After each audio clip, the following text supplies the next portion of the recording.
Hey everybody, Phil Friedman here from Friedman Adventures with another albacore update as we bring you all the very latest in sport fishing and more specifically about those longfin tuna and what the prospects are for that.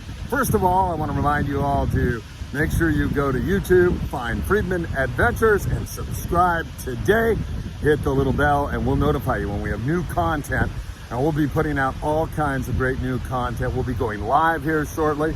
In addition to that, I'll have some even more exciting news in the coming months, something you're going to love. So make sure, Friedman Adventures on YouTube. Subscribe today. You can also catch us on Spotify, iHeartRadio, Apple Podcast, and Spotify. All right, some people out there are suggesting that I have egg on my face over the jig boat information that I put out, as well as our albacore forecast, that we would definitely be catching albacore this year. Do I look like I have egg on my face? Seriously, do I? All right, let's get into this right now. First of all, the jig boat information. That came to me from a very trusted source. However, I have not been able to find a secondary confirmation to that information. I'm starting to become very doubtful about it. Add to that, some guys that I really respect in this industry are telling me that it did not happen. I'm not backing off my source. He's been good to me for many years, and he's always come through with the right information. But at this point, this much time, it bugs me that I couldn't get a secondary source. Now, the thought process that was happening at the time was that, first of all, he's a really good source. Secondly, all the conditions pointed to an albacore season with anchovy and cooler water and all of that. And then I went to another guy who is a commercial albacore fisherman, and I told him, hey, listen, I've got some information about a boat with 185 albacore, another guy with under 100. I told him where, and he said, that doesn't surprise me one bit.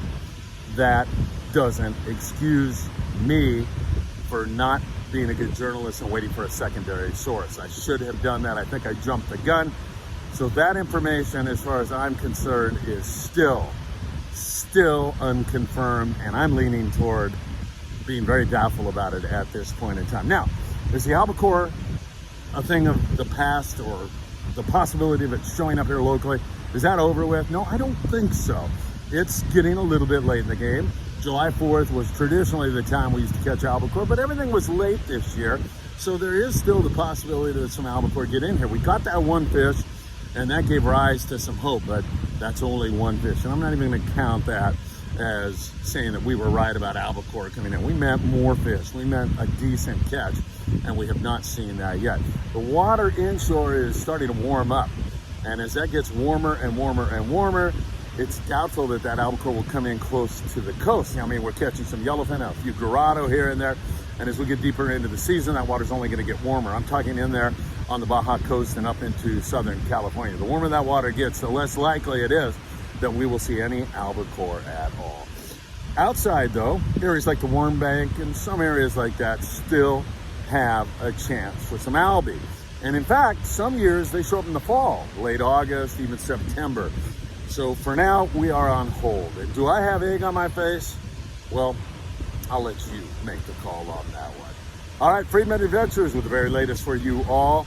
I'll be back with lots more in the coming days. Remember, Friedman Adventures on YouTube, Spotify, iHeartRadio, and Apple Podcasts. Make sure you check us out. We'll see you soon, everybody. Take care.